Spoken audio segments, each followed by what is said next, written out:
শুভ সকাল। আশা করি আপনার সবাই ভালো আছেন। আমরা আরেকটা অনলাইন ক্লাসে যুক্ত হয়েছি। আপনাদের সবাইকে আমন্ত্রণ এই ক্লাসে। আজকে আমরা অনলাইনে ক্লাসে যুক্ত হওয়ার ক্ষেত্রে দেখতে পাচ্ছি অনেকেই আপনারা অলরেডি যুক্ত হয়েছেন, হয়তো কয়েকজন তাড়াতাড়ি যুক্ত হয়ে যাবেন। খুব একটা না হলেও সমস্যা নেই, কারণ আপনারা জানেন যে আমি যে ক্লাসটা নিই সেটা আমি দ্রুত আপনাদের সাথে শেয়ার করার চেষ্টা করি, যেটা আপনারা ইউটিউব থেকে পরবর্তীতে ক্লাসটা করার বা দেখার সুযোগ আপনারা পান।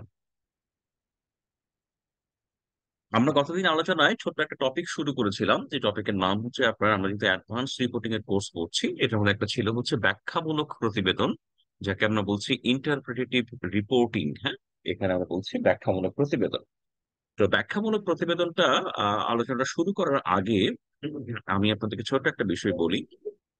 দেখুন, আমি আপনাদেরকে আগেও বলেছি যে সাংবাদিকের নানা ধরনের বৈশিষ্ট্য থাকতে হয়। হ্যাঁ, সাংবাদিকের নানা ধরনের বৈশিষ্ট্য থাকতে হয়। এই বৈশিষ্ট্যের মধ্যে অন্যতম একটা বড় বৈশিষ্ট্য হচ্ছে একজন সাংবাদিককে আসলে অনেক পড়াশোনা করতে হয়। হ্যাঁ, অনেক পড়াশোনা করতে হয়, এবং সেই পড়াশোনার প্রেক্ষাপটে তিনি যথাযথ সোর্স ব্যবহার করার সুযোগ পান। তিনি সেই সোর্সের মাধ্যমে তিনি যথাযথভাবে সংবাদ পড়ার সংবাদ করার, বা সংবাদ লিখার, বা সংবাদ তৈরি করার তিনি আসলে সামর্থ্য অর্জন করেন।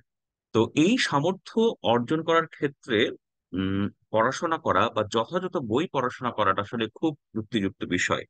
আপনারা জানেন যে আমার একটা ছোট্ট আগ্রহের বিষয় হচ্ছে 1971 থেকে 1975, যেটা বাংলাদেশের রাজনৈতিক ইতিহাসের সবচেয়ে বড় ঘটনা। আমরা আমরা 1971 সালে মহান স্বাধীনতায় আপনার মহান মুক্তিযুদ্ধের মাধ্যমে আমরা স্বাধীনতা অর্জন করলাম। তারপরে আরো কিছু বড় বড় ঘটনা ঘটে। সেই ঘটনাগুলোর বেশিরভাগই আপনার 1975-এর নভেম্বর পর্যন্ত আসলে ঘটে যায়। এর মধ্যে বঙ্গবন্ধু শেখ মুজিবুর রহমানকে হত্যা করা হয়, তারপরে আপনার 3 নভেম্বরের অভ্যুত্থান, 7 নভেম্বরের অভ্যুত্থান, নানা ঘটনা আসলে এই সময় ঘটে। আপনারা জানেন এই সময় আমার একটা আগ্রহ আছে।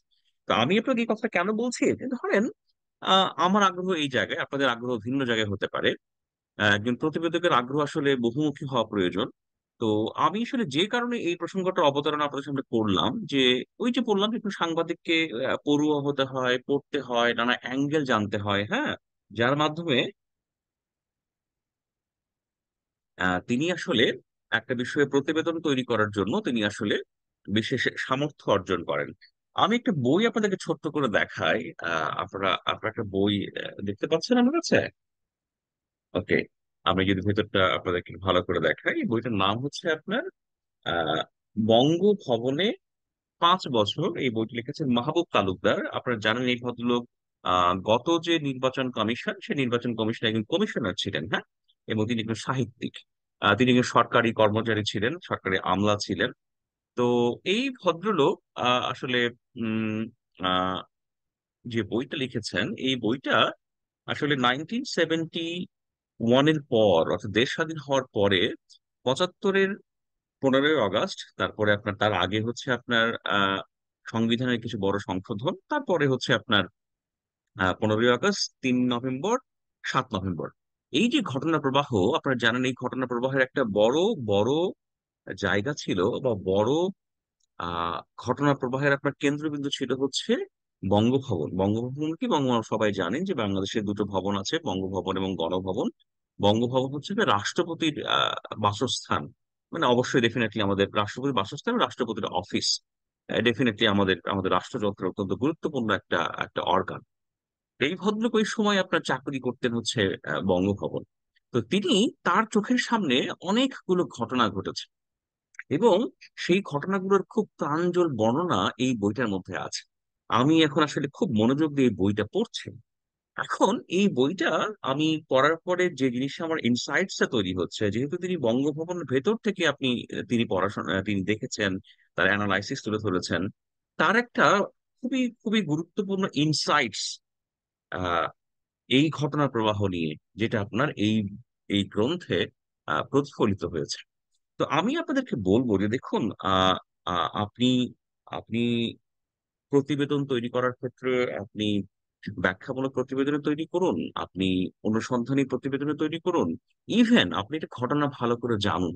এই যে নানাগুলো যে আপনার বিষয়, যে সংযোগ, এগুলোর ক্ষেত্রে আসলে আপনার পড়াশোনার কোনো বিকল্প নেই। হ্যাঁ, এবং একজন সাংবাদিকের প্রতিনিয়ত প্রতিনিয়ত আসলে পড়াশোনার মধ্যে থাকা প্রয়োজন, যার মাধ্যমে তিনি নানা গুরুত্বপূর্ণ তথ্য একের পর এক নিজের মধ্যে তিনি সন্নিবেশ ঘটাতে পারেন, এবং সেখান থেকে তিনি নানা কাজ করে তিনি নিজেকে সমৃদ্ধ করতে পারেন। দেখেন, আমি আপনাদেরকে ছোট্ট একটা অনুরোধ, একটা তথ্য তুলে ধরি। সেটা হচ্ছে, আমি আমার সাংবাদিকতার জীবনে একটা বড় অ্যাওয়ার্ড পেয়েছিলাম, যার নাম হচ্ছে আপনার বজলুর রহমান স্মৃতি পদক। এটা বাংলাদেশের আপনার মুক্তিযুদ্ধ জাদুঘর প্রদান করে, এবং আমি যে অ্যাওয়ার্ডটা পেয়েছিলাম এটা আমাকে হাতে তুলে দিয়েছিলেন মাননীয় প্রধানমন্ত্রী শেখ হাসিনা। এখন কথা হচ্ছে, আমি যে এই অ্যাওয়ার্ডটা পেয়েছিলাম, এই অ্যাওয়ার্ডের পেছনে আপনার তিনটা তিনটা আপনার আপনার আহ ব্যাখ্যামূলক প্রতিবেদন ছিল। তিনটা ব্যাখ্যামূলক প্রতিবেদন ছিল এই এই এই এই এই অ্যাওয়ার্ড প্রাপ্তির পেছনে। তো তিনটা ব্যাখ্যামূলক প্রতিবেদন কি ছিল? একটা ছিল 7ই মার্চের ভাষণের একটা অ্যানালাইসিস, ব্যাখ্যা, ইন্টারপ্রিটেশন। একটা ছিল আপনার 25 মার্চ কাল রাতে যে আপনার আমাদের যে গণহত্যা শুরু হয়েছিল, আনুষ্ঠানিক গণহত্যা বলবো, সেই গণহত্যার প্রেক্ষাপটের পরে পাকিস্তানি জেনারেলরা কিভাবে বাংলাদেশ ছেড়ে পালিয়ে গেল, পরবর্তী তারা 195 জন কিভাবে আপনার তাদের বিচারের বিচারের কাঠগড়া থেকে তাদেরকে আমরা কাঠগড়াতে আনতে পারলাম না, সেটা একটা বিষয় ছিল। আর আরেকটা নিউজ ছিল হচ্ছে আপনার যে 1971-এ কিছু আমেরিকান বাংলাদেশকে আপনার ভিন্নভাবে সহযোগিতা করেছিল। আমরা সবাই জানি যে মুক্তিযুদ্ধে আমেরিকানদের আপনার অনেক নেতিবাচক ভূমিকা ছিল, আমেরিকান রাষ্ট্রযন্ত্রের। কিন্তু আমেরিকান যে সিভিল সোসাইটি ছিল, আমেরিকার যে বিভিন্ন যে অর্গান ছিল, তারা কিন্তু বাংলাদেশের মুক্তিযুদ্ধে অনেক গুরুত্বপূর্ণভাবে সহযোগিতা করেছে। তো এই সহযোগিতা করার প্রেক্ষাপটে আপনার টাইম ম্যাগাজিনে একজন সাংবাদিক ছিলেন, যার নাম ছিল ড্যান কোগিন। ড্যান কোগিন কিন্তু অত্যন্ত গুরুত্বপূর্ণ ভূমিকা পালন করেছিলেন বাংলাদেশের পক্ষে। গুরুত্বপূর্ণ ভূমিকা পালন করেছিলেন আর্চার কেন ব্লাড, আপনারা চেনেন, যে তিনি বাংলাদেশের আমেরিকান দূতাবাসের কনসাল জেনারেল ছিলেন। তিনিও কিন্তু অত্যন্ত গুরুত্বপূর্ণ ভূমিকা বাংলাদেশের মুক্তির পক্ষে ভূমিকা রেখেছিলেন। আরো গুরুত্বপূর্ণ ভূমিকা কে রেখেছিলেন? গুরুত্বপূর্ণ ভূমিকা রেখেছিলেন ইউএস এইড এর যে সকল অফিসিয়াল ছিলেন বাংলাদেশে। ইউএস এইড আপনারা জানেন, উন্নয়ন সংস্থা। তারা কিন্তু আমেরিকান গভর্নমেন্টের উপরে চাপ প্রয়োগ করেছিল, তারা কিন্তু আমেরিকান গভর্নমেন্টকে বিভিন্ন নথি পাঠিয়েছিল যে বাংলাদেশে জেনোসাইড সংঘটিত হচ্ছে। তো এই যে পুরো ঘটনা প্রবাহটা, যে ধরেন তিনটা বড় স্টোরি, এই তিনটা লিঙ্ক আমি আপনাদেরকে দিয়ে দিব আমাদের পেজে। তিনটা যে স্টোরি, আসলে এই ইনসাইটসটা আমার তৈরি হয়েছিল, বা এই অ্যানালিটিক্যাল পাওয়ারটা আমার তৈরি হয়েছিল আসলে কয়েকটা গ্রন্থ পড়ার পরে, কয়েকটা বই পড়ার। তো আমি আপনাদেরকে বলবো যে আপনারা যখনই যখনই কোনো গুরুত্বপূর্ণ বিষয়ে আসলে পড়বেন, আপনার ইনসাইটস তৈরি হবে, আপনার চিন্তার একটা মাত্রা তৈরি হবে, তখনই কিন্তু আসলে আপনি ব্যাখ্যামূলক প্রতিবেদনগুলো, বা আমি যদি বলি অনুসন্ধানী প্রতিবেদনগুলো, আমরা ব্যাখ্যামূলক প্রতিবেদনকে বর্তমানে আপনার অ্যানালিটিক্যাল রিপোর্ট বলি, অনেক সময় অ্যানালাইসিস বলি। যেমন বিবিসির অ্যানালাইসিস, আল জাজিরার অ্যানালাইসিস এইভাবে প্রকাশিত হয়। সেই রিপোর্টগুলো আসলে আপনি করতে পারবেন।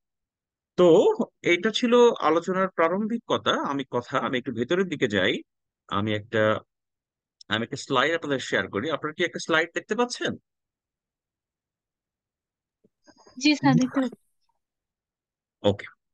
তো আমাদের আমাদের যে প্রতিবেদন তৈরির প্রক্রিয়া, এই প্রতিবেদন তৈরির প্রক্রিয়াকে সাধারণত আসলে দুটো ভাগে ভাগ করা যায়। আমরা যদি আমরা যদি এখানে দেখি যে সাদামাটা বনাম অনুসন্ধানী সাংবাদিকর একটা একটা একটা চার্ট আমরা দেখতে পাচ্ছি।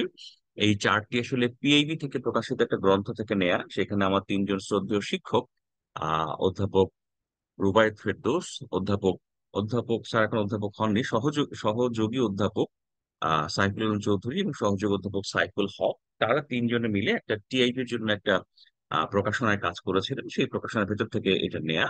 তো সেখানে খুব স্পষ্ট করে বলা হচ্ছে প্রতিবেদন দুই ভাগে বিভক্ত। একেবারে সাদামাটা প্রতিবেদন, যেগুলোকে আমরা সারফেস রিপোর্ট বলি, যেগুলোকে আমরা ডেইলি রিপোর্ট বলি। আর আরেকটা প্রতিবেদনকে বলা হচ্ছে নিগুড় প্রতিবেদন। নিগুড় প্রতিবেদন ইংরেজিতে ডেপথ রিপোর্ট, যে গভীরতর প্রতিবেদন। তো এই ডেপথ রিপোর্টকে আবার দুটো ভাগে ভাগ করা হয়েছে। একটাকে বলা হচ্ছে আপনার অনুসন্ধানী প্রতিবেদন, আমরা বলছি ইনভেস্টিগেটিভ রিপোর্ট। আর এটাকে ভাগ করা হয়েছে চমৎকার করে, যাকে বলা হচ্ছে ইন্টারপ্রেটিভ রিপোর্ট বা ব্যাখ্যামূলক প্রতিবেদন। আমরা এই ব্যাখ্যামূলক প্রতিবেদনকে আরেকটা নামে বর্তমানে ডাকি, যেটাকে আমরা বলি হচ্ছে অ্যানালিটিক্যাল রিপোর্ট বা অ্যানালাইসিস, যাকে আমরা বিশ্লেষণ বলি আর কি। হ্যাঁ, তো বিশ্লেষণ আর ব্যাখ্যা আসলে খুবই কাছাকাছি। দুটাকে আসলে এক একটা নামে অভিহিত করে ব্যবহার করা হয়। তো এটা হচ্ছে আমাদের আলোচনাটার সূত্রপাতের প্রথম জায়গা। তার আগে তার আগে আমি আপনাকে আরেকটা জিনিস একটু দেখাই। সেটা এর মধ্যেই আছে। সেটার মধ্যে কি, সেটা এর মধ্যে হচ্ছে, আমি এই স্লাইডটাতে একটু দেখানোর চেষ্টা করি। স্লাইডটা আপনারা পাচ্ছেন মনে হয়, হ্যাঁ। ওকে, ওকে, ওকে, ওকে, আপনারা দেখতে পাচ্ছেন এখানে একটা চমৎকার কথা আছে। এই কথাটা হচ্ছে জর্জ অরওয়েলের, হ্যাঁ। জর্জ অরওয়েল, তিনি জানেন যে আপনি একজন বিখ্যাত বিখ্যাত রাইটার, এবং তিনি অনেক ক্ষেত্রে আপনার সাংবাদিকতা নিয়ে অনেক চমৎকার লেখা লিখেছেন, সাংবাদিকতার বিকাশের ক্ষেত্রে গুরুত্বপূর্ণ ভূমিকা রেখেছেন, এবং মানুষের যে আপনার মুক্ত মত, সেই মুক্ত মত প্রকাশের ক্ষেত্রে নানা ক্ষেত্রে তিনি আসলে গুরুত্বপূর্ণ লেখা লিখেছেন। এবং জর্জ অরওয়েলের একটা বিখ্যাত একটা বই আছে, যে বইটা হচ্ছে 1984, আপনারা হয়তো দেখতে পারেন।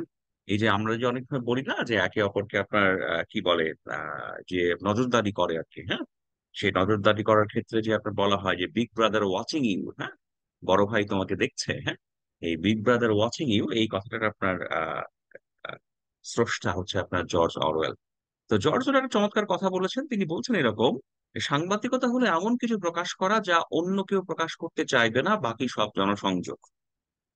মানে আপনি এমন কিছু সামনে নিয়ে আসবেন, এমন কিছু মানুষের সামনে ব্যাখ্যা করবেন, এমন কিছু মানুষের সামনে আপনার অ্যানালাইসিস করবেন, বিশ্লেষণ করবেন, যেটা আসলে অন্য কেউ করতে চাইবে না। বুঝতে পেরেছেন? আপনাকে আমি ছোট্ট একটা উদাহরণ দিই। আজ থেকে আজ থেকে ধরেন, এটা মনে হয় হয়েছিল 2017-18-তে, হ্যাঁ। বাংলাদেশের যে আপনার নাগরিকত্ব আইন আছে, বাংলাদেশের নাগরিকত্ব আইন নিয়ে একটা সংশোধনী নিয়ে আপনার খুব আলোচনা হয়েছিল, হ্যাঁ। বাংলাদেশের নাগরিকত্ব আইন সংশোধনী নিয়ে খুব আলোচনা হয়েছে। কিছু সংশোধনের প্রস্তাবও করা হয়েছিল, যদিও পরে সেটা বাস্তবায়িত হয়নি। সেই নাগরিকত্ব আইনের সংশোধনের প্রেক্ষাপটে একটা আলোচনার সামনে এসেছিল এরকম, যে যে সকল নাগরিক, বাংলাদেশের যে সকল নাগরিক টানা 10 বছরের বেশি দেশের বাইরে অবস্থান করছেন, হুম, তারা বাংলাদেশের নাগরিক থাকবেন না, নাগরিক হতে পারবেন না। ইভেন তারা আপনার বাংলাদেশের নির্বাচনে অংশগ্রহণ করতে পারবেন না। একই সাথে কি করতে পারবেন না, একই সাথে বাংলাদেশের নির্বাচনে অংশগ্রহণ করতে না পারলে তো আপনার রাষ্ট্র ক্ষমতায় আসীন হওয়ারও কোনো সুযোগ নেই। তো এমন একটা খসড়া নিয়ে কাজ হয়েছিল, যেটা পরবর্তীতে কিভাবে আসলে বাস্তবায়িত হয়েছে, পরিবর্তিত হয়েছে, সেটা আমার আপাতত মনে নেই, এবং চেক করতে হবে।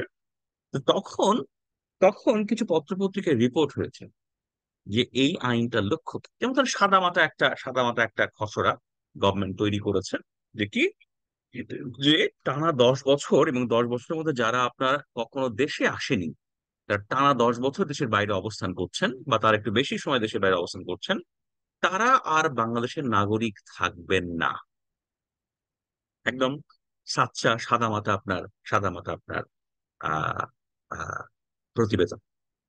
কিন্তু যারা আপনার অ্যানালিটিক্যাল প্রতিবেদন করতে পছন্দ করেন, যারা আপনার ব্যাখ্যা করতে পছন্দ করেন, যারা আপনার ব্যাখ্যামূলক প্রতিবেদন তৈরি করেন, তারা কিন্তু এই যে এই যে আপনার সরকারের এই যে আপনার নীতিমালাটা যেটা বাস্তবায়িত হতে যাচ্ছিল, হ্যাঁ, বা এই যে আপনার প্ল্যানটা, এই প্ল্যানটার পেছনের উদ্দেশ্যটা ধরে ফেলেছে। বুঝতে পেরেছেন? আসলে হয়তো এই আইনটার উদ্দেশ্য ছিল, বা উদ্দেশ্য এরকম ছিল যে বিরোধী পক্ষের কেউ, যিনি হয়তো 10 বছরের বেশি সময় ধরে আহ দেশের বাইরে অবস্থান করছেন, তিনি হয়তো খুবই গুরুত্বপূর্ণ মানুষ, হ্যাঁ, তিনি যাতে বাংলাদেশের নাগরিকত্ব হারান, এবং তিনি যাতে বাংলাদেশে কখনোই আর নির্বাচনী প্রক্রিয়ায় অংশগ্রহণ করতে না পারেন, এবং তিনি যাতে কখনোই আর বাংলাদেশের ক্ষমতাসীন পদে আসীন হতে না পারেন, সেটাকে আটকানোর জন্য আসলে এই ধরনের আপনার নীতিমালা বাস্তবায়ন করার প্রক্রিয়া চলছিল, বা পরিকল্পনা হচ্ছিল। তো এখন কথা হচ্ছে, আহ, এই ইনসাইটসটা এই ইনসাইটসটা কার মাধ্যমে রিপোর্টার ব্যাখ্যা করবে? এই ইনসাইটসটা রিপোর্টার ব্যাখ্যা করবে যে তিনটা তথ্যের মাধ্যমে। একটা হচ্ছে পূর্বে কি ঘটেছে, বর্তমানে কি ঘটলো, আর ভবিষ্যতে কি ঘটতে যাচ্ছে। পূর্বের ব্যাকগ্রাউন্ড, পূর্বের পটভূমি, বর্তমানের আপনার ঘটনা, আর ভবিষ্যতে কি ঘটতে যাচ্ছে। এই তিনটাকে নিয়ে আসলে যে রিপোর্টটা হবে সেই রিপোর্টটাকে বলা হচ্ছে আপনার ব্যাখ্যামূলক প্রতিবেদন। আমাদের আমাদের আমাদের সামনে এরকম প্রচুর প্রতিবেদন সামনে আসে। আমি কয়েকদিন আগে একটা প্রতিবেদন শেয়ার করেছি, আপনারা দেখেছেন, যে কি হলো, যে ডোনাল্ড ট্রাম্পকে বলা হলো যে আমেরিকাতে তিনি হচ্ছেন প্রথম প্রেসিডেন্ট যিনি হচ্ছেন আপনার একটা অপরাধের জন্য দোষী সাব্যস্ত হয়েছেন, এবং তার সাজা ঘোষণা করা হবে সম্ভবত আগামী মাসে বা কিছুদিন পরে। তো এই যে ডোনাল্ড ট্রাম্পের সাজা ঘোষণা করা হচ্ছে, এটার সিগনিফিকেন্স কি? আপনারা জানেন, নেক্সট আমেরিকান ইলেকশন কি মাসে অনুষ্ঠিত হয়? নভেম্বরে, কি নভেম্বরে না জুলাই? না, জুলাই মনে হয় ইলেকশন হয় মনে হয় সেপ্টেম্বর, অক্টোবর। কি মাস আমেরিকান ইলেকশন কি মাসে হয়, কেউ বলতে পারেন? বলবো না, জনগণ রায় দিবে নভেম্বরের 5 তারিখে, হ্যাঁ, এরকম একটা হ্যাঁ, মনে হয়। আমেরিকান ইলেকশন অক্টোবর নভেম্বরে হয়। আচ্ছা, থ্যাংক ইউ। তো ধরেন এটাতে কিন্তু সেখানে কিন্তু একটা অ্যানালাইসিস রয়ে গেছে। হ্যাঁ, দেখুন আমাদের সামনে আসে। তো এটা আমি আপনাদের পুরোপুরি আলাপ করার জন্য আপনারা যে ক্লাস করছেন, আপনাদের কারো কাছে কি আপনার আহ হাতে কি খাতা কলম আছে কারো কাছে? বা আপনি কি খাতা কলম নিয়ে ক্লাসে বসেন? আমি জানি না, যদিও অনলাইন ক্লাস খুব ইন্টারেস্টিং। অনলাইন ক্লাসে কেউ কেউ ঘুমান, কেউ কেউ শুয়ে থাকেন, কেউ কেউ কাছে থাকেন, কেউ কেউ বাগানে থাকেন। এটা এটা অন্যায় কিছু নয়, তারপরেও একটু খাতা কলম থাকাটা ভালো। হ্যাঁ, হ্যাঁ। তো যাই হোক, আপনার যদি কাছে খাতা কলম যদি নাও থাকে, হ্যাঁ, খাতা কলম যদি নাও থাকে, তো আমি বলবো যে একটু থাকা ভালো আর কি। হ্যাঁ। তো আমি আপনাদেরকে বলবো যে এই ইনভেস্টিগেটিভ রিপোর্টিং এবং ইন্টারপ্রিটেটিভ রিপোর্টিং, যাকে আমরা অ্যানালিটিক্যাল রিপোর্ট বলছি, যেটা আসলে মূলত ডেপথ রিপোর্টিং এর ভাগ। হ্যাঁ, মানে গভীরতর প্রতিবেদনের ভাগ। এটা আসলে ভালো করে বোঝার জন্য একটা একটা ভালো আপনার একটা ভালো রেফারেন্স আছে, একটা ভালো চ্যাপ্টার আছে। সেটা একটু আমাদেরকে করতে হবে। হ্যাঁ, আমি একটু বইটা আপনাদেরকে দেখিয়ে দিই। এটা খুব সহজ একটা বই, আপনারা জানেন। আমাদেরই শিক্ষক যারা সুধাংশু শেখর রায় বইটা লিখেছেন, রিপোর্টিং। এই বইটাতে 156 পৃষ্ঠা থেকে আহ 100,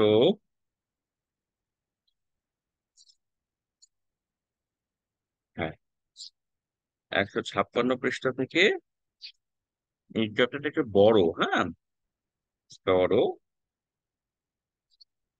আহ হ্যাঁ, এটা অনুসন্ধানী ধাপ থেকে শুরু করে আপনার ব্যাখ্যামূলক প্রতিবেদন কিছু আছে আর কি। হ্যাঁ। তো এই চ্যাপ্টারটা, আচ্ছা চলে আসছি। হ্যাঁ, হ্যাঁ, 156 থেকে 206, হ্যাঁ, প্রায় 50 পৃষ্ঠা একটা চ্যাপ্টার আর কি। হ্যাঁ। তো এইটা, এর মধ্যে আপনার ডেপথ রিপোর্টিং এর ভাগ, ডেপথ রিপোর্টিং এর মধ্যে হচ্ছে আপনার অনুসন্ধানী প্রতিবেদন কিভাবে তৈরি করবেন, অনুসন্ধানী প্রতিবেদন তৈরি করার কৌশল সমূহ। হ্যাঁ। তারপরে আসে হচ্ছে আপনার তারপরে আসে আপনার ব্যাখ্যামূলক প্রতিবেদনের সাথে আপনার সম্পাদকীয় পার্থক্য, কলামের পার্থক্য, ব্যাখ্যামূলক প্রতিবেদন আপনি কিভাবে লিখবেন। হ্যাঁ। আহ, নানা বিষয়ে। তো আমি আপনাদেরকে বলবো, যেহেতু আপনারা ডেপথ রিপোর্টিং পড়ছেন, আবার এখানে লিখে আছে দেখেন, ব্যাখ্যামূলক অনুসন্ধান রিপোর্টিং এর মধ্যে সাদৃশ্য। হ্যাঁ। সেটাও এখানে আলোচনা করা আছে। তো আমি বলবো যে যেহেতু আমাদের কোর্সটার টাইটেলই হচ্ছে আপনার অ্যাডভান্স রিপোর্টিং, তো আমি আপনাদের বলবো এই চ্যাপ্টারটা আপনারা যদি একটু মনোযোগ দিয়ে পড়েন, একটু যদি ফটোকপি করে কাছে রাখেন, এটাকে আপনাকে কোনো না কোনো ভাবে আপনাকে সহযোগিতা করবে, একেবারে নিশ্চিতভাবেই করবে। হ্যাঁ। তো আমি আপনাদেরকে বলবো যে এটা আপনারা একটু অবশ্যই ফটোকপি করবেন। যেমন দেখেন, এখানে খুব চমৎকার করে আমি একেবারেই খুব চমৎকার করে লিখাই আছে 191 পৃষ্ঠায়। যেমন ধরেন, আহ, আমরা জানি যে আমরা জানি যে আপনার উম, আহ, কি বলে, আহ, অনুসন্ধানী রিপোর্ট কয়জন মিলে করে, আর ব্যাখ্যামূলক রিপোর্ট কয়জন মিলে করে। একটা ছোট্ট এখানে পার্থক্য আছে।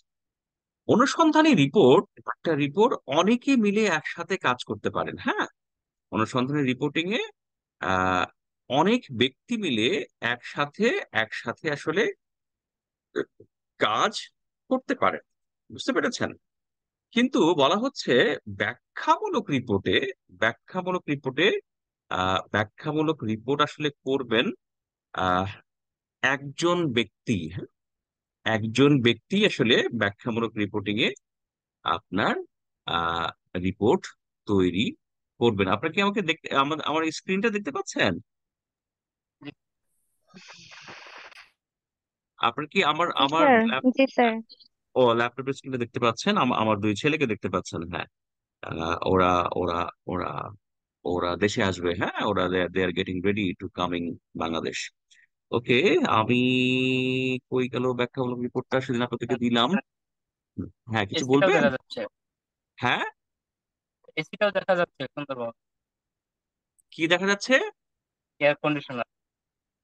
ও আচ্ছা, সরি সরি, আমি আমি ভাবছি আপনারা আমাকে দেখতে পাচ্ছেন, আমি ভাবছি আমার আমার ল্যাপটপের আপনার স্ক্রিনে কি সেটা দেখতে পাচ্ছেন কিনা। আচ্ছা ঠিক আছে, ল্যাপটপের স্ক্রিন দেখতে পাচ্ছেন না, এটা ভালো। এটা আমি ভেবেছি ইয়েকে দেখতে পাচ্ছেন। যার এক ওয়ান সেকেন্ড, হ্যাঁ। আমি যে রিপোর্টটা আপনাদেরকে দিয়েছিলাম সেটা আমি একটু বের করি, ওয়ান সেকেন্ড। ওকে, গুড গুড। ফাইলগুলো দেখতে পাচ্ছি, ওপেন হয়নি। হ্যাঁ, বলেন। আপনার বিভিন্ন ফাইল মানে পিডিএফ ফাইল, পিপিটি এগুলো দেখা যাচ্ছে কিন্তু ওপেন হয়নি ফাইল। আচ্ছা, আমি বুঝতে পেরেছি, বুঝতে পেরেছি, বুঝতে পেরেছি, হ্যাঁ, হ্যাঁ, হ্যাঁ, বুঝতে পেরেছি। হ্যাঁ, ওকে। আমি এখানে আপনার একটু আমি অদক্ষ আর কি, হ্যাঁ, যে কারণে আমি অনেক কিছু ভালো বুঝতে পারি না। একটু ওয়েট করেন, আমি একটা ফাইল একটু আপনাদেরকে দেখাবো এখন। এই ফাইলটা দেখাতে যেয়ে আমি আসলে খুঁজে পাচ্ছি না কোথায় আমি রেখেছি ফাইলটা। এটা একটু পেতে আমার কষ্ট হচ্ছে আর কি, হ্যাঁ। হ্যাঁ, এখানে পাওয়া গেছে।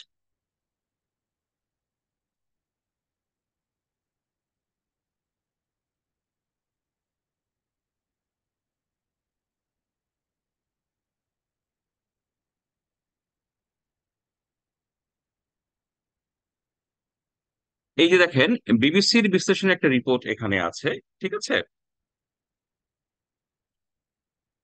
এটা এটা আমি যে বললাম আপনাদেরকে যে আমরা অ্যানালিটিক্যাল রিপোর্ট বলছি, কিন্তু এটা আসলে ব্যাখ্যামূলক প্রতিবেদনেরই অংশ, হ্যাঁ। এখানে কিন্তু লেখা আছে যে আসলে এখন এখন আসলে ট্রাম্প ডোনাল্ড ট্রাম্পের সামনে কি হতে যাচ্ছে তার একটা ব্যাখ্যা বিবিসি তুলে ধরেছেন, আহ, যেটা আপনার ডেইলি স্টার, সরি, প্রথম আলো যেটা আবার রিপোর্ট করেছেন, হ্যাঁ। আচ্ছা, আমি যে রিপোর্টটা আপনার আরেকটু দেখাতে চাই। একটু ওয়েট করুন, হ্যাঁ। এটা মাঝে মাঝে আমরা হারিয়ে ফেলি, হ্যাঁ। One second.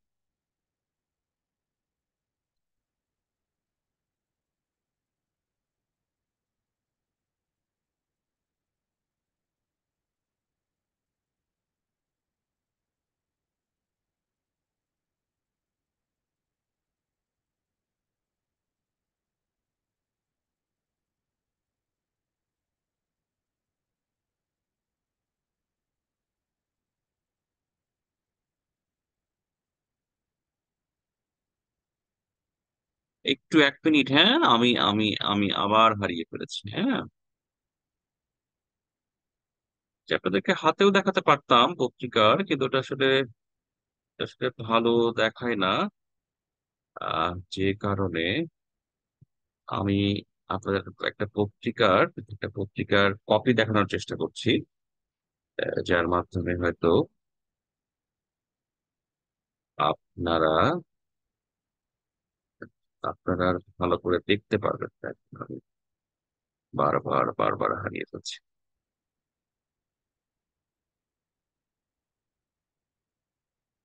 Just one second, one second, one second.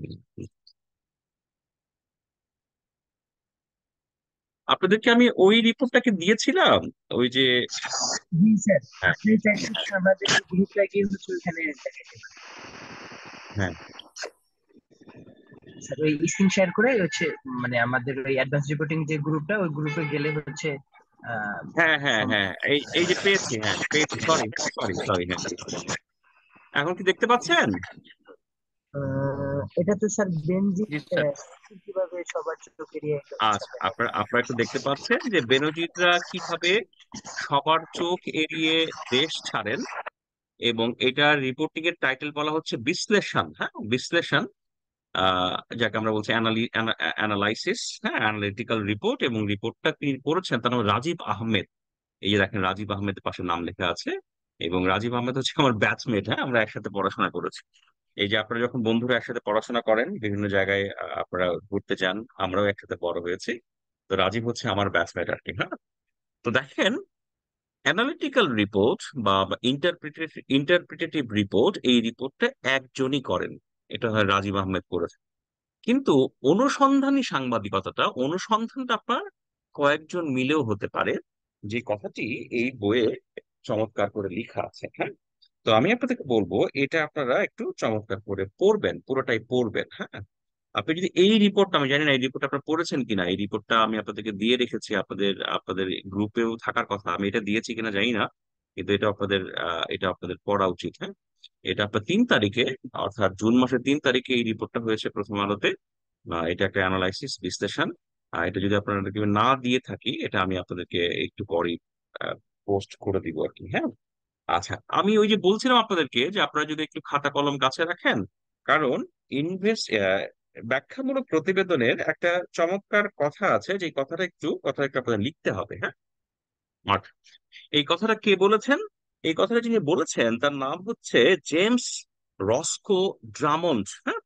James রস্কো Drummond, তিনি একজন সাংবাদিক ছিলেন। তিনি কাজ করেছেন হচ্ছে আপনার দ্য ক্রিশ্চিয়ান সায়েন্স মনিটরে, আমেরিকান সংবাদপত্র, অনেক পুরাতন সংবাদপত্র। এবং পরবর্তী তিনি কাজ করেছেন the new York Herald Tribune, এই 2 জায়গায় তিনি আসলে কাজ করেছেন। এবং এই 2 জায়গায় কাজ করার প্রেক্ষাপটে তিনি সাংবাদিকতায় বিশেষ পাণ্ডিত্য অর্জন করেন। এবং পরবর্তী সময়ে তিনি সাংবাদিকতার যে আপনার বই, যে সকল আপনার রেফারেন্স বুক লেখা হয়, সেগুলোতে তিনি আসলে অত্যন্ত গুরুত্বপূর্ণ ভূমিকা রাখতে সক্ষম হন। তো তিনি আসলে একটা কথা বলেছেন ব্যাখ্যামূলক প্রতিবেদন নিয়ে, আমার কাছে মনে হয় ব্যাখ্যামূলক প্রতিবেদনে সেটাই হচ্ছে সবচেয়ে গুরুত্বপূর্ণ কথা। আপনি যদি এই কথাটা অনুধাবন করতে পারেন, এই কথাটা নিয়ে কাজ করতে পারেন, তাহলে আপনার পক্ষে ব্যাখ্যামূলক প্রতিবেদন লেখা সম্ভব। কি সেটা? সেখানে তিনি বলছেন, setting today's event against ইয়েস্টারডেস background to give tomorrow's meaning.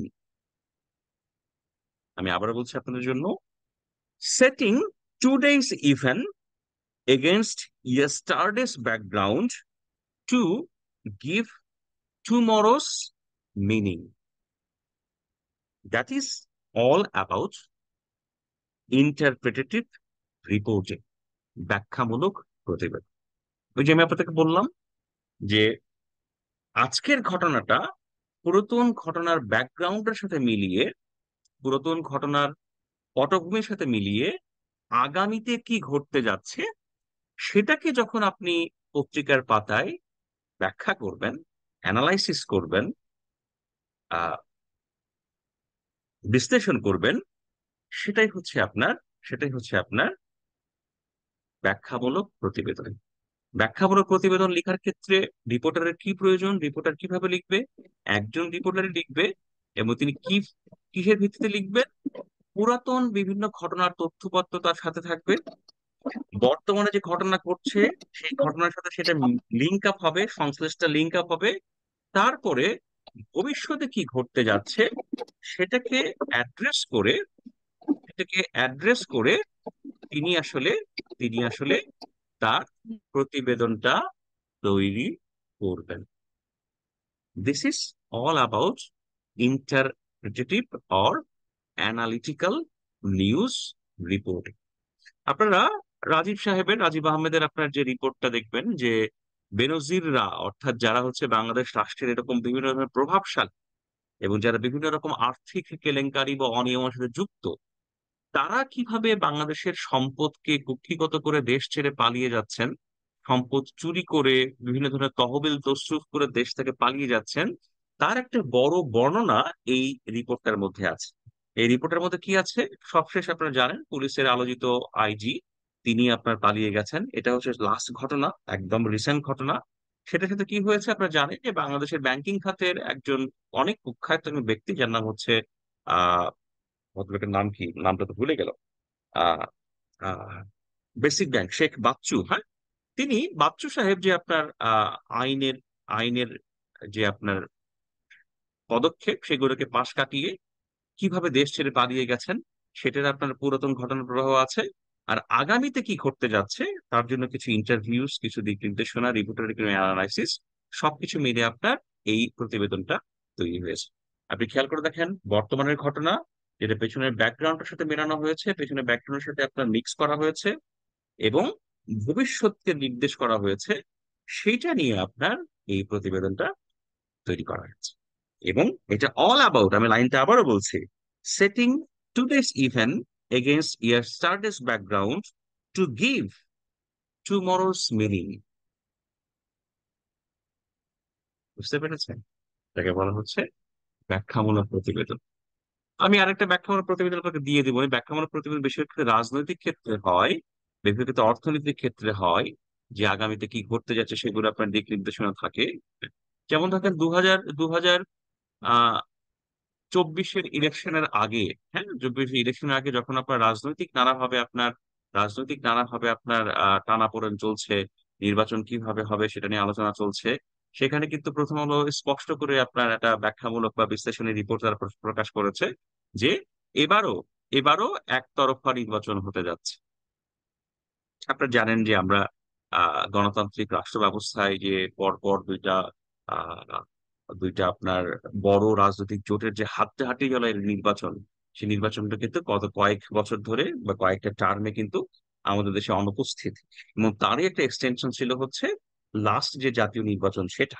এবং সেটারই কিন্তু একটা বিশ্লেষণ প্রথম আলো নির্বাচনের 1-1.5 মাস আগে কিন্তু করে দিয়েছে যে এই আগামীতে ঘটতে যাচ্ছে। কিসের উপর তারা রিপোর্টটা করেছে? বর্তমান সময়ের কিছু ঘটনাকে উল্লেখ করেছে, পূর্বের কিছু ঘটনাকে ব্যাকগ্রাউন্ড হিসেবে আপনার ব্যবহার করেছে, সাথে কি করেছে আগামীতে কি ঘটতে যাচ্ছে সেটা এস্টাবলিশ করার জন্য কিছু গুরুত্বপূর্ণ ইন্টারভিউ তারা করেছেন, যার ভিত্তিতে তারা এই রিপোর্টটা তৈরি করতে পেরেছে। আমি আপনাদেরকে বলবো যে আসলে বর্তমান সময়ের যে যে আপনার যে আপনার পত্রিকার চরিত্র, বর্তমান সময়ের যে আপনার গ্রহণযোগ্য পত্রিকার চরিত্র, এই চরিত্রের মধ্যে একটা গুরুত্বপূর্ণ বিষয় হচ্ছে বেশিরভাগ রিপোর্টকে আপনার বা বেশিরভাগ জনপ্রিয় পত্রিকার রিপোর্টকে আপনার হয় হচ্ছে অ্যানালিটিক্যাল, অথবা যাকে আমরা বলছি ইন্টারপ্রেটিভ, ব্যাখ্যামূলক। আজকে প্রথম আলো পত্রিকাটা আমার পেছনে, হ্যাঁ, আমি আপনাদের একটু দেখ। আহ এই যে দেখুন, আমি যদি প্রথম আলো পত্রিকাটা হাতে নিয়ে আজকেরটা, প্রথম পত্রিকা হাতে নিলে, ও আজকের পত্রিকা কি আছে, আজকের পত্রিকা ফ্রিজ, ও প্রথম আলো জ্যাকেট পরিয়ে দিয়েছে। এটাকে জ্যাকেট বলে, আপনারা জানেন যে আসলে মূল পত্রিকায় যাওয়ার আগে বিজ্ঞাপন প্রচার করে যে আপনার আলাদা একটা পেজ ব্যবহার করা হয়, এই মলাট ব্যবহার করা হয়, এটাকে বলা হয় জ্যাকেট। হ্যাঁ, হ্যাঁ। তো প্রথম আলোর আজকের জ্যাকেট হচ্ছে ফ্রিজ। ফ্রিজ কেন? ফ্রিজ হচ্ছে এই জন্যই, আপনারা জানেন কিছুদিন পরেই কুরবানি ঈদ। কুরবানি ঈদে মানুষজন ফ্রিজ কেনে একটা একটা পারিবারিক পারিবারিক পারিবারিক অগ্রগতির লক্ষণ হিসেবে। হ্যাঁ, আপনারা দেখবেন যে আমরা যারা আসলে সবাই নিম্ন মধ্যবিত্ত পরিবারের সন্তান, আমরা নিশ্চয়ই অনেক কষ্ট করে বড় হই বা বড় হচ্ছি, আমাদের হয়তো ফিনান্সিয়াল অবস্থা অত হাই নয়। আপনারা সবাই জানেন যে একটা পরিবারের উন্নতি, পরিবারের বিকাশ বা পরিবারের কিছুটা আভিজাত্যের লক্ষণ আসলে ফুটে ওঠে হচ্ছে কিছু আপনার পারিবারিক কিছু আপনার জিনিসপত্রের মাধ্যমে। যেমন একসময় আপনার টেলিভিশন, যার পাশে টেলিভিশন থাকতো তারা খুব অভিজাত হিসেবে আপনার সমাজে পরিগণিত হতো।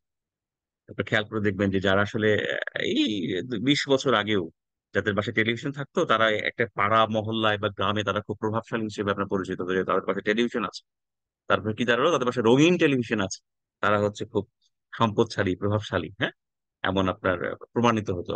তো এমনই বিকাশটা আরেকটা বিষয় হচ্ছে ফ্রিজ। ওদের বাসায় ফ্রিজ আছে, ওরা আমাদের সমাজে অগ্রগণ্য, আর্থিকভাবে সচ্ছল, আভিজাত্যের প্রতীক ফ্রিজ আর কি। হ্যাঁ, তো ঈদের আগে ফ্রিজ কেনার একটা ব্যাপার থাকে। তো ঈদের আগে অনেকে ফ্রিজ কেনেন, সেজন্যই আপনার দেখবেন কোরবানি ঈদের আগে প্রথম আলো আপনার আপনার একটা জ্যাকেট পরিয়ে দিয়েছে, কয়েকটা বড় বড় কোম্পানি মিলে জ্যাকেট। এটা হচ্ছে কঙ্কা, হেইকো, আপনার ওয়ালটন, তারা মিলে নিশ্চয়ই টাকা দিয়ে জ্যাকেটটা পরিয়ে দিয়েছে। ওকে, আমি যে জ্যাকেটকে বাদ দিয়ে মূল পত্রিকায় আসি, আহ, মূল পত্রিকায় আসি, আমরা দেখবো বিভিন্ন বিভিন্ন রিপোর্ট অর্থাৎ বর্তমান সময়ে প্রতিটা সরাসরি রিপোর্ট সেই রিপোর্টের বাইরে আপনার অ্যানালিটিক্যাল অ্যাপ্রোচ থাকে, ইন্টারপ্রিটেটিভ অ্যাপ্রোচ থাকে। যেমন দেখেন আজকের রিপোর্টটাই আপনারা দেখেন, সরকারি দেনা পরিশোধের চাপ আরো বাড়ছে। আমরা অনেকগুলো বড় বড় লোন করেছি, অনেকে যাকে বলে আপনার ঘি খেয়েছি, হ্যাঁ, যাকে বলে আপনার ঋণ করে ঘি খাওয়া। তো বাংলাদেশের রাষ্ট্র ব্যবস্থা আমরা জানি যে বর্তমান যে বাংলাদেশের রাষ্ট্র ব্যবস্থা যে আর্থিক যে সংকটগুলো, সংকটের যে প্যারামিটার গুলো, এই প্যারামিটার গুলোর অন্য একটা বড় বড় আপনার কারণ হচ্ছে যে আমরা অনেকগুলো বড় বড় মেগা প্রকল্প করেছি, যেগুলো আমরা বড় বড় ঋণ করেছি। এই ঋণগুলোকে অনেকেই বলেন যে আসলে ঋণ করে ঘি খাওয়ার মতো, অনেকেই বলেন যে শ্বেত হস্তি পালনের মতো ঘটনা। যার ফলে কি হয়েছে, আমাদের অর্থনীতিতে একটা বড় ধরনের চাপ পড়েছে। এই অর্থনীতিতে যে বড় চাপ পড়ছে, সেই চাপের একটা বড় বিষয় হয়ে দাঁড়িয়েছে এরকম যে আমাদেরকে মনে হয় এই এই চলতি বছরের সেকেন্ড কোয়ার্টার এবং আগামী বছর থেকে আমাদের এই বড় বড় প্রকল্পের গুলো ঋণের যে কিস্তি সেটা আমাদেরকে পরিশোধ করতে হবে বড় পরিসরে। এবং যে কারণে আমাদের আমাদের যে আপনার আমি বলবো ফ্রাজাইল ইকোনমি, হ্যাঁ, আমাদের যে বর্তমানে যে ভঙ্গুর অর্থনৈতিক অবস্থার মধ্যে আমরা আছি, সেটা আসলে আরো আরো কি হবে, আরো আপনার চ্যালেঞ্জের সম্মুখীন হবে। এই চ্যালেঞ্জের সম্মুখীন হওয়ার কারণেই একটা অ্যানালিটিক্যাল রিপোর্ট করেছে জনাব জাহাঙ্গীর শাহ, ডাক্তার আজকে লিড প্রথম আলোতে, যে সরকারি দেনা পরিশোধের চাপ আরো বাড়ছে। অ্যানালিটিক্যাল। নিচে দেখেন আরেকটা আরেকটা ব্যাখ্যামূলক প্রতিবেদন আছে, অস্থিরতা, রাগ, অপরাধ সবই পাল্লা দিয়ে বাড়ছে। এটাও একটা বিশ্লেষণ আমাদের সমাজ নিয়ে মনসুর আপা করেছেন। এটাও একটা বিশ্লেষণ। আচ্ছা, এই যে দেখেন, 1,000 কোটি টাকা খরচের পরেও ডুবলো শহর। আমরা নর্মালি কি, নর্মালি এই নিউজটা হতে পারতো কি, আপনারা জানেন সিলেট শহরে, সিলেট শহর একদম ডুবে গেছে, হ্যাঁ, উজান থেকে আপনার পানি নেমে আসছে, আপনার নামিয়ে আসার পর সিলেট শহর ডুবে গেছে। তো এই নিউজটা কি হতো, সরাসরি নিউজ, সরাসরি নিউজ হতো আপনি কি, যে উজানের ঢলে ডুবলো সিলেট শহর। এটা সাদা মাটা নিউজ।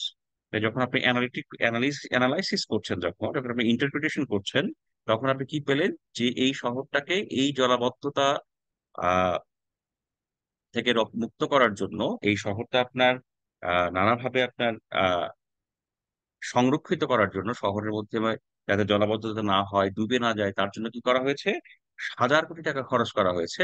কিন্তু সেটা আসলে কোনো কাজে আসেনি। রিপোর্টার কিন্তু তার পেছন দিকে গিয়েছেন, যে কি কি উন্নয়ন প্রকল্প ছিল, কি কি কাজ করা হয়েছে, কিভাবে আপনার টাকা খরচ করা হয়েছে, সবকিছু মিলে তিনি একটা ব্যাখ্যামূলক প্রতিবেদন দাঁড় করিয়েছেন, যে 1,000 কোটি টাকা খরচের পরেও ডুবলো সিলেট শহর। তো আমি বলবো যে বর্তমান সময়েও প্রত্যেকটা রিপোর্টিং এর মধ্যে আপনার অ্যানালিটিক্যাল ইন্টারপ্রিটেশনের একটা আপনার ইন্টারপ্রিটেশন একটা আপনার একটা একটা আপনার টেন্ডেন্সি থাকে, যেটা আসলে পাঠকরা খুব পছন্দ করেন। পাঠক এখন সরাসরি সরাসরি আপনার আহ রিপোর্ট, এটা আসলে তথ্য আকারে, এটা আসলে বিভিন্নভাবে পেয়েই যায়। সেজন্য তারা সংবাদপত্রের পাতায় সংবাদপত্রের পাতায় তারা আসলে কিছু ব্যাখ্যা চান, তারা কিছু বিশ্লেষণ চান। সেজন্য দেখবেন প্রথম আলোর যে হেডলাইন গুলো, প্রথম আলোর যে নিউজ গুলো, সেগুলোর বেশিরভাগই থাকে হচ্ছে আপনার অ্যানালিটিক্যাল, সেগুলোর বেশিরভাগই থাকে হচ্ছে আপনার ইন্টারপ্রিটেটিভ, সেগুলোর বেশিরভাগই থাকে হচ্ছে আপনার ইনভেস্টিগেটিভ। বুঝতে পেরেছেন? নরেন্দ্র মোদী, আপনারা জানেন যে আজকে ভারতের যে 7 দফা নির্বাচন হয়েছে, সেই 7 দফা নির্বাচনের পরে ভারতে আজকে আপনার নির্বাচন ফলাফল ঘোষণা করা হবে। অলরেডি 12টার কাছাকাছি আমরা নির্বাচন নিয়ে কাজ হচ্ছে। এখন ধরেন আহ নরেন্দ্র মোদী নির্বাচিত হলে কি হবে, নরেন্দ্র মোদী নির্বাচিত না হলে কি হবে, সেই বিশ্লেষণটা যদি আপনি সংবাদপত্রের পাতায় আনেন, সেটা হচ্ছে গুরুত্বপূর্ণ। আজ আজ ভারতের নির্বাচনের আপনার জানা যাবে যে কে ভারতের প্রধানমন্ত্রী হতে যাচ্ছে। এটা এক সাদামাটা বিষয়, এটার প্রতি মানুষ তো আগ্রহ নাও থাকতে পারে, কারণ এই তথ্যটা গতকাল আপনার ফেসবুকে বিভিন্ন মাধ্যমে অনেকেই পেয়ে গেছে, যে আজকে নির্বাচনের ফলাফল জানা। কিন্তু এই নির্বাচনে মোদী হারলে বাংলাদেশের কি হবে, সেটা সম্পর্কে মানুষের আগ্রহটা থাকতে পারে। এই নির্বাচনে মোদী জিতলে বাংলাদেশের কি হবে, সেটা সম্পর্কে মানুষের অতিরিক্ত আগ্রহ থাকতে পারে।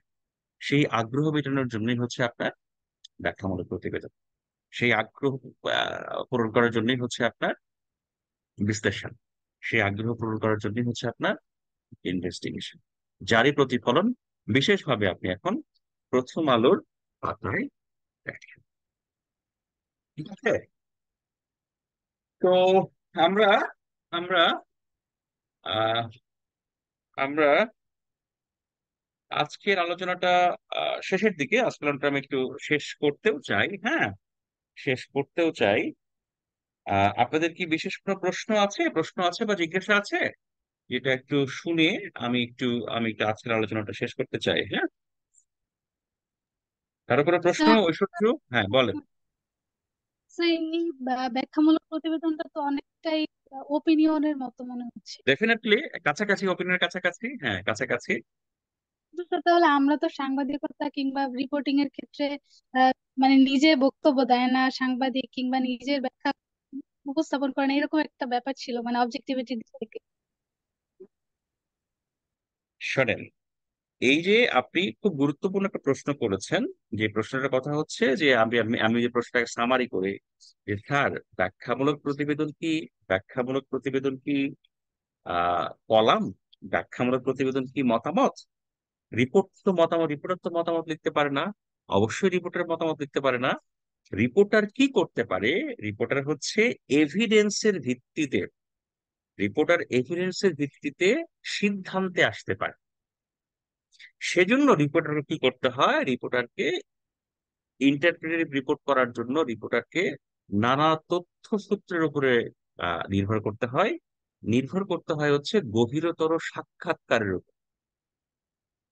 রিপোর্টার গভীরতর সাক্ষাৎকার, নানা ধরনের তথ্যপাত্র, নানা ঘটনা, তার উপর নির্ভর করে তিনি একটা সিদ্ধান্তে পৌঁছাবেন।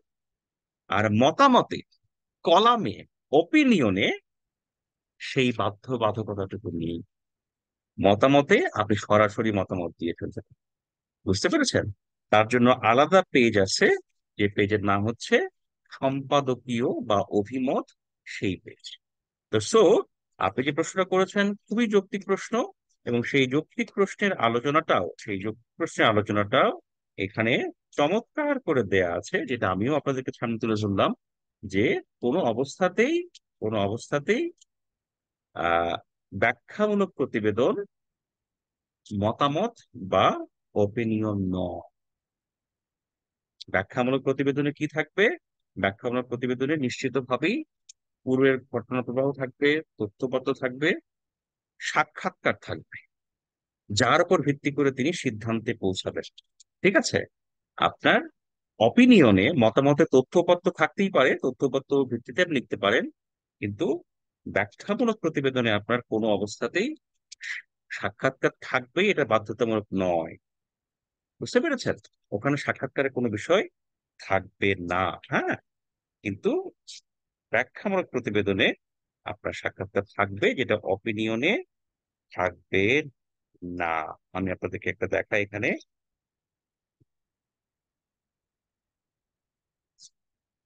আপনি যে প্রশ্নটা করেছেন সেই প্রশ্ন উত্তরটা এখানে চমৎকার করে দেয়া আছে, যেটা লেখা আছে। আপনারা দেখতে পাচ্ছেন না? হ্যাঁ? এখানে লেখা আছে 179 নম্বর পৃষ্ঠায়, যে সম্পাদকীয় ও ব্যাখ্যামূলক রিপোর্টিং এর মধ্যে পার্থক্য। সম্পাদকীয় ও ব্যাখ্যামূলক প্রতিবেদনের পার্থক্য, যেখানে আমরা কমেন্টারি লিখি, যেটা আমরা কমেন্ট বলি, যেটা আপনার আপনার অপিনিয়ন লিখি, সেটার পার্থক্য এখানে আরো বিস্তারিত আলোচনা করা আছে। আমরা আজকের আলোচনাটা লম্বা করতে চাই না, আমার আসলে একটা ক্লাসও আছে 12টার সময় আর কি। হ্যাঁ, আমি আসলে আপনাদের ক্লাসটা 12টায় দিয়েছিলাম, কিন্তু আপনারা তো সবাই আপনাদের বন্ধু ঐশ্বর্য বলে যে স্যার ক্লাসটা আগে দেওয়া যায় কিনা। তো পরে আমি ফার্স্ট ইয়ারের ক্লাসটা 12টায় দিয়ে আপনাদের ক্লাসটা 11টায় দিয়েছি। আপনাদের সিনিয়র, আপনাদের অধিকার আছে, সেজন্য আসলে 12টায় আমরা ওদের ক্লাস নিতে হবে। তো আমরা এই আলোচনাটা আগামী দিনের জন্য আমি তুলে রাখছি, যে ব্যাখ্যামূলক প্রতিবেদনটা আসলে আমরা লেখার ক্ষেত্রে, অপিনিয়নের ক্ষেত্রে কিভাবে পার্থক্য করব, সেটা আমরা আগামী দিন আরো পরিষ্কার। আর কারো কোনো প্রশ্ন? ওকে, আমি এটা এটা বলি, আজকে শেষ করি। হ্যাঁ, আপনারা জানেন যে এটা এটা লুকানোর কিছু নেই, সেটা হচ্ছে যে আমার আমার সাংবাদিকতার একটা বড় আগ্রহ হচ্ছে বাংলাদেশের হিস্ট্রি। হিস্ট্রি মিনস 1971 মুক্তিযুদ্ধ, 1971-এর জেনোসাইড। সেই জেনোসাইড আমি অলরেডি আপনার একটা ডিপ্লোমা করেছি centre for genocide studies Dhaka ইউনিভার্সিটিতে। আমি ইনডেপথ পড়াশোনা করার চেষ্টা করেছি।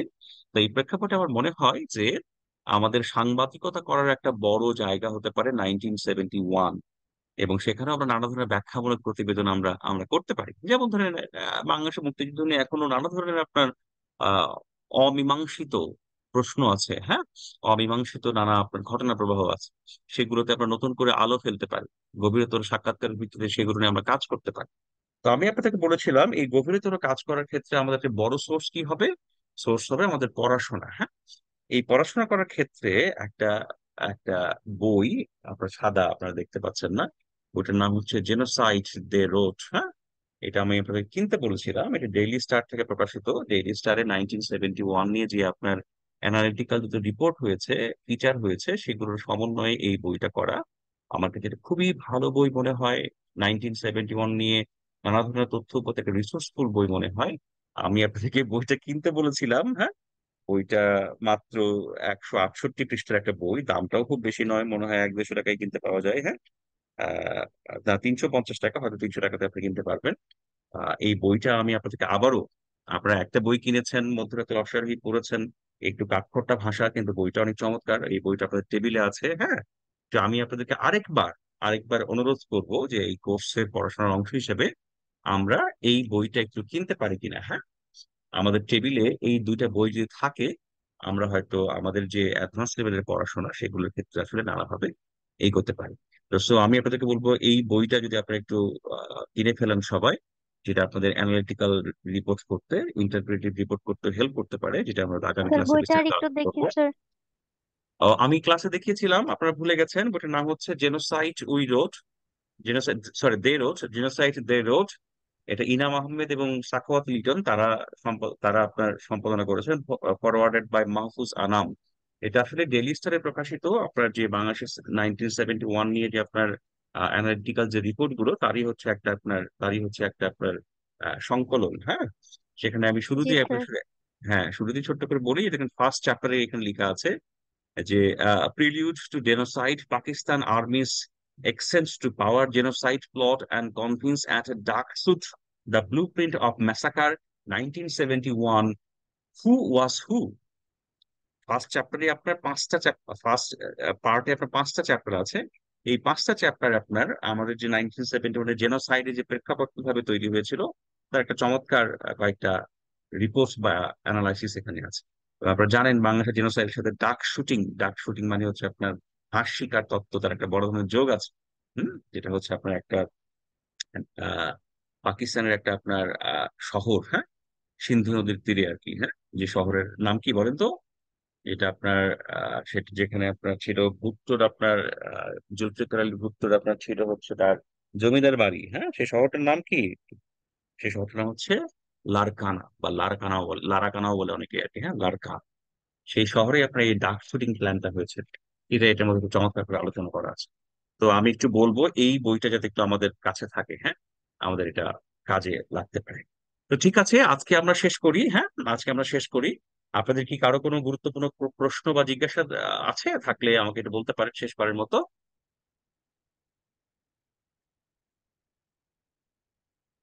আমার মনে হয় আজকে আর নেই। হ্যাঁ। তো so thank you so much, আপনারা আপনারা একটা ক্লাসে যুক্ত হয়েছেন কষ্ট করে। আর আমরা অনলাইনে ক্লাসটা শেষ করলাম। কারো যদি বড় কোনো প্রশ্ন না থাকে আমরা একটু সবাইকে বাই বলতে পারি। বাই বলার ক্ষেত্রে আমরা ক্যামেরাটা অন করতে পারি, ক্যামেরা অন করাটা বাধ্যতামূলক নয়। আপনার চাইলে ক্যামেরাটা অন করে আমাকে একটু হ্যালো বলতে পারেন, বাই বলতে পারেন, আমাদের মধ্যে কমিউনিকেশনটাকে যথাযথভাবে রেস্টোর করার জন্য। তো সো অসংখ্য ধন্যবাদ আপনাদেরকে, আপনারা আপনারা ক্লাসে যত সময় যুক্ত হয়েছেন। আর কারো যদি কোনো প্রশ্ন না থাকে তাহলে আমরা শেষ করতে পারি।